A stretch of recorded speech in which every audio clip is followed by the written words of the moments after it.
రోజు వచ్చిన తెలంగాణ ఈ దుర్మార్గం మొత్తం కూడా లక్షల కోట్ల రూపాయలు ఈ రోజు కుంభకోణం చేసిన ఒకసారి ఆలోచన చేయండి.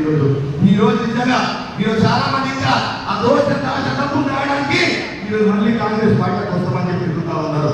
అలా మనోడు ఉన్నాడట, మనోడు కూడా ఎదుగుతా ఉన్నాడట, ఆ కేటకాల పడతా ఉన్నాడట. నేను కలుస్తా కాంగ్రెస్ పార్టీ అడుగుతా ఉన్నాడట. నేను సూటిగా అడుగుతా ఉన్నా, నేను సూటిగా సపోర్ట్ చేస్తున్నాను. ఈరోజు నిజంగా ముంగం అయితే నేను 15 సంవత్సరాలు 10 సంవత్సరాలు పార్టీ అధికారం లేకుండా నా కార్యకర్తకి ఈయన చేయబడకుండా ఈగ కూడా వాళ్ళ కూడా కాపాడుకునే దమ్మున్నది మా కాంగ్రెస్ పార్టీ నాయకులు కార్యకర్తలకి. నువ్వు 4 నెలలు కాలేదు కాంగ్రెస్ పార్టీ ముఖ్యమంత్రిని చుట్టూ చక్కెర కొట్టులో ప్రదర్శన చేస్తున్నావు. సిగ్గుండా అడగాలని చెప్పడుతా ఉన్నా. నువ్వు పెద్ద మాట్లాడుతా ఉన్నా.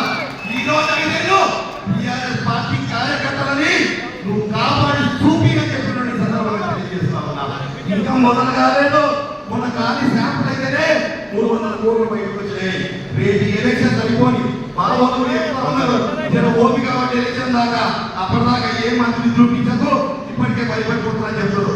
ఒక్కరిని కూడా వదిలిపెట్టేది లేదు, ఏ ఒక్కరిని కూడా వదిలిపెట్టేది లేదు.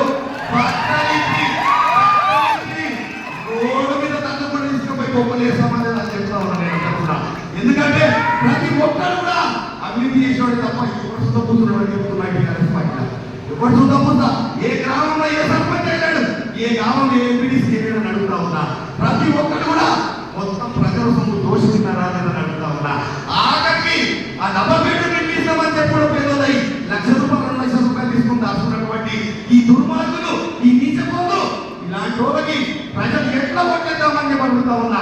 కాంగ్రెస్ పార్టీ ఎలక్షన్ అయిన తర్వాత మొన్న కూడా చెప్పింది, రైతులు కూడా వాళ్ళ దగ్గర పడకండి, రేపు ఆగస్టు 2 లక్షల రుణమాఫీ ఏదైతే చేస్తున్నారో కాంగ్రెస్ పార్టీ అది చేయబోతుందని చెప్పి కూడా గట్లేసుకొని రైతులకి కాంగ్రెస్ పార్టీ కార్యక్రమం భరోసా ఇవ్వని చెప్పి నేను అడుగుతా ఉన్నాను, చెప్పని చెప్తా ఉన్నాను సందర్భంగా.